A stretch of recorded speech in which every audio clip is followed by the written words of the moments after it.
Look, I've been in the oil business for over 20 years, and I'm going to tell you something the mainstream media won't. We are being lied to about the energy markets, and the lies are about to blow up in our faces. During the Bush years, when we invaded Iraq, oil shot from 35 to $140 a barrel, a 300% increase. Today, we've got Ukraine systematically destroying Russian energy infrastructure with drone strikes. Just this week, October 1st, they hit the Yarvasol refinery, causing what Russia calls a beyond breaking point crisis.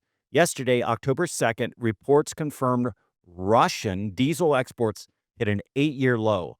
Their fuel stations are running dry, long lines everywhere, and yet oil sits at $69 a barrel. Why? They'll tell you it's because of oversupply.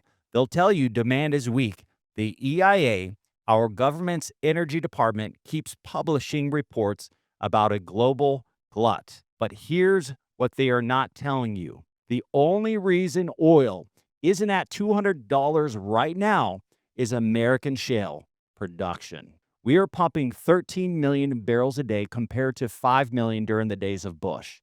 That 8 million barrel buffer is the only thing standing between you and $10 gasoline. But that buffer is dying, and they don't want you to know it. Let me explain what's really happening. OPEC isn't stupid. They know American shale producers need $90 a barrel to break even in most fields right now. You heard that right. $90. The Permian Basin, our crown jewel, is drowning in produced water. For every barrel of oil, they are pulling up 4, 5, sometimes 6 barrels of contaminated water that cost a fortune to dispose of. In the Bakken, they are spending more on water trucks than drill rigs. The disposal wells are full. They are having to truck water hundreds of miles. Some operators are paying $40 per barrel just for water handling. Here's what nobody understands about the water crisis. As these wells age, the water cut gets worse. A well that started producing 90% oil and 10% water is now producing 20% oil and 80% water. But they can't just dump this water. It's radioactive. It's full of heavy metals and toxic chemicals. The disposal wells are causing earthquakes. The EPA is cracking down. Texas is running out of places to put it. Every barrel of water costs money to lift, separate, transport, and inject. And $70 oil with $40 water cost and $20 lifting cost, you're underwater before you pay a single employee. OPEC's strategy is brilliant and brutal. Keep oil at $70, starve American shale of capital, wait for the collapse, and then jack prices to whatever they want because the competition is dead. The Saudis have been crystal clear about this in private meetings. They want American shale bankrupt, and they are willing to play the long game. And when shale dies, oil goes to 150 overnight. Meanwhile, the EIA keeps telling fairy tales. They've been wrong about shale production for 7 years running. 7 years. Always overestimated, always painting rosy pictures. You know who's been right? Rystad Energy, a Norwegian firm with no skin in the American political game. They called peak shale for 2025, and guess what? We are there. Production in the Permian is flatlining. The Bakken's declining. Eagle Ford's tapped out. Here's the data nobody wants you to see. Shale wells deplete at 70% in the first year. 70%. You need to drill constantly just to stay flat. But we've already drilled the sweet spots. What's left is tier 2, tier 3 rock that costs more and produces less. The inventory of prime drilling locations is gone. We're scraping the bottom of the barrel, literally. When these tier 3 wells come in at half the production, but twice the cost, oil prices have nowhere to go but up. And because everyone believed the shale miracle would last forever, global oil investment has collapsed. Deep water projects canceled. Arctic exploration abandoned. Middle East expansion postponed. The world stopped investing in conventional oil because America was supposedly going to frack its way to energy independence forever. It was all propaganda to prop up the dollar and keep Wall Street happy. We're looking at a 5 million barrel per day supply gap by 2027 with no projects to fill it. Now look at what's happening this week. Not months ago, this week, Monday, September 30th, Iranian-backed Houthis hit 3 ships in the Red Sea. Tuesday, October 1st, Ukraine destroyed critical Russian refinery capacity. Wednesday, October 2nd, China reported a 16% drop in exports to Russia. They're supposed to ally. These aren't random events. This is the system unraveling in real time, each event pushing closer to a triple-digit oil. Let me give you the real numbers on Russia. They were producing 10.5 million barrels per day before this war. The Ukrainian strikes have already taken out 20% of their refining capacity. That's 600,000 barrels per day of refined products gone. But here's what's worse. The Bashkortosian strikes are hitting pipelines nexus points that connect 3 million barrels per day of Siberian production to export terminals. If those pumping stations go down completely, and they're already operating at reduced capacity, Russia loses another 1.5 million barrels from the global market.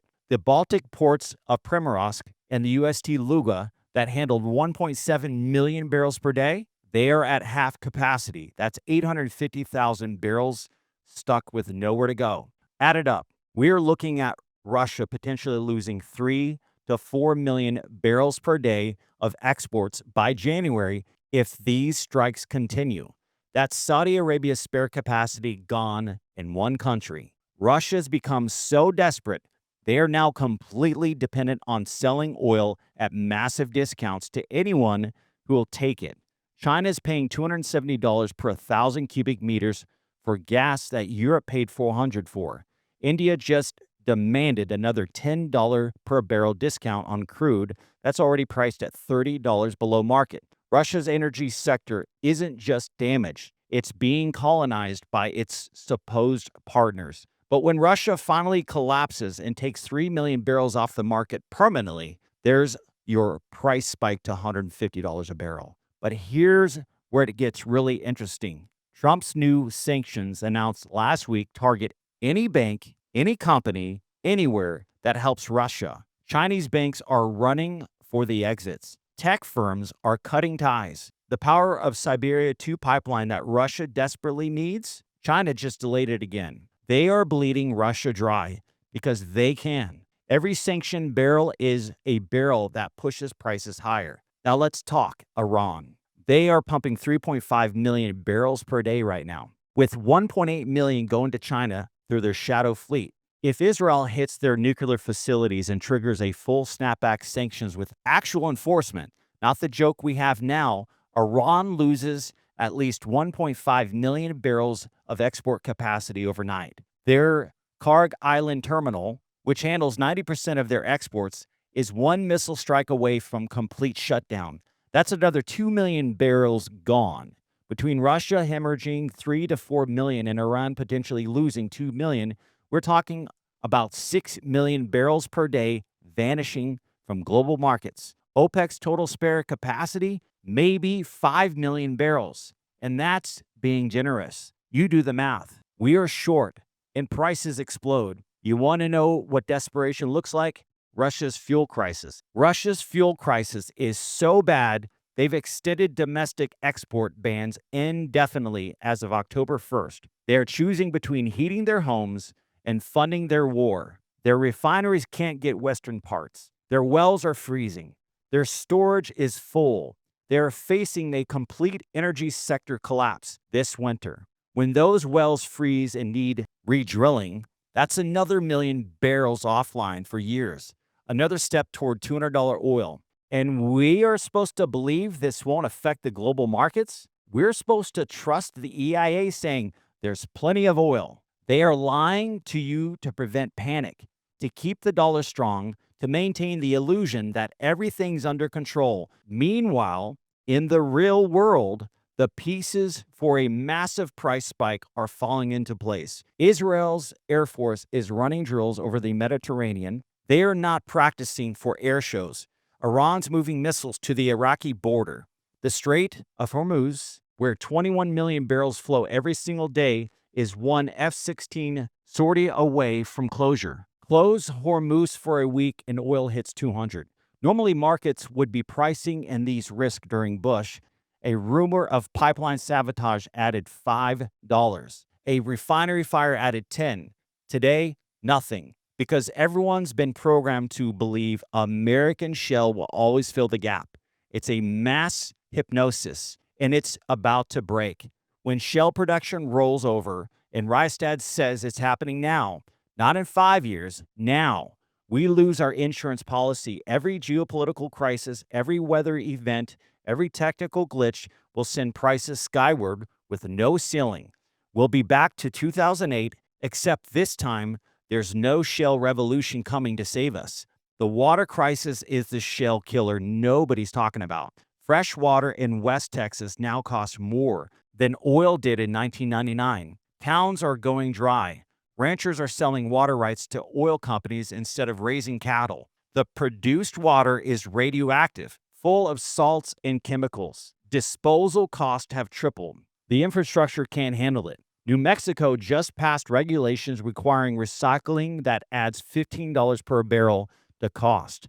At current prices, that's the entire profit margin gone. Wall Street knows this. That's why shale companies can't get financing. Banks have been burned too many times. Private equity wants out.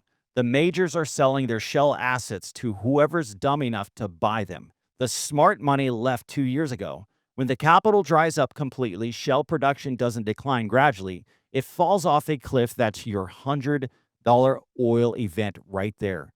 But the media keeps pushing the narrative. America is energy dominant.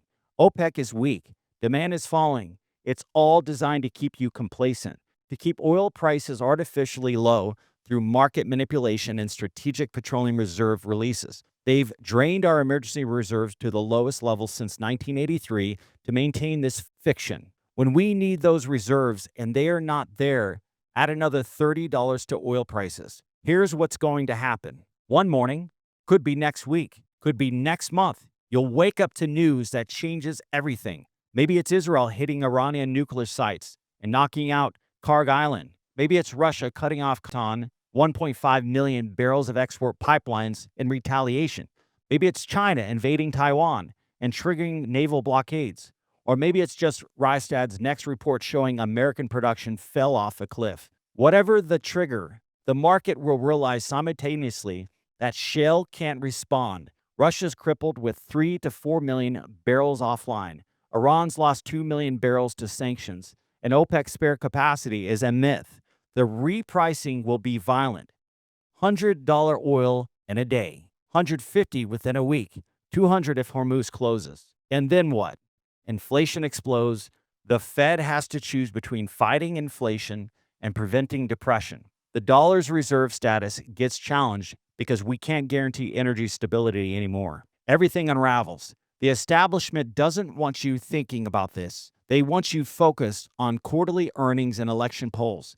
But I'm telling you, as someone who has been in these fields, who's seen the decline curves, who knows what it costs to drill these wells, we're at the end of the shale miracle. OPEC knows it. That's why they are not cutting production despite the low prices. They're watching American shale bleed out, waiting for the exact moment to strike. The Russians are finished. The Iranians are cornered. And we're about to lose our only buffer against $150 oil. The perfect storm isn't coming. It's here. Russia losing 3 to 4 million barrels. Iran potentially losing 2 million. American shale in terminal decline. 6 million barrels of supply vanishing just as our 8 million barrel shale buffer disappears. The math is terrifying and undeniable. Now let me tell you who wins when this happens. The smart money that owns conventional oil wells. Not shale operations burning through millions in water cost, but vertical wells producing oil profitably at $40 a barrel. Thanks to the bonus depreciation law passed this year, Investing in oil drilling is 100% tax deductible. In year one, it gets your W-2 income, capital gains, passive income, and most state taxes. You are getting a hedge against inflation that pays you monthly while reducing your current tax bill. When oil hits triple digits, these wells that are profitable today become absolute gold mines. If you want details on conventional oil investing, check the link below. Look, I need to be clear here. This is not an investment advice. I'm not a financial advisor. I'm just a guy who's been in the oil patch long enough to see patterns. Do your own research, talk to your tax professional, but don't say nobody warned you when oil's at 150 and you're paying $8 at the pump. If this video opened your eyes, do me a favor, subscribe, share it, leave a comment. The algorithm buries content that tells the truth about energy markets. Big tech doesn't want you hearing that their queen revolution depends on cheap oil to manufacture all those solar power panels and windmills. They definitely don't want you knowing that we're about to run out of that cheap oil. The more engagement this gets, the more people we can wake up before it's too late. The clock's ticking. Shell's dying. Russia's collapsing. The Middle East is a powder keg, and your government's lying to you about all of it. The question isn't whether oil prices explode, it's whether you'll be ready when they do. I'm Sean Pruitt, president of Kingdom Exploration, and we'll talk soon. Thanks.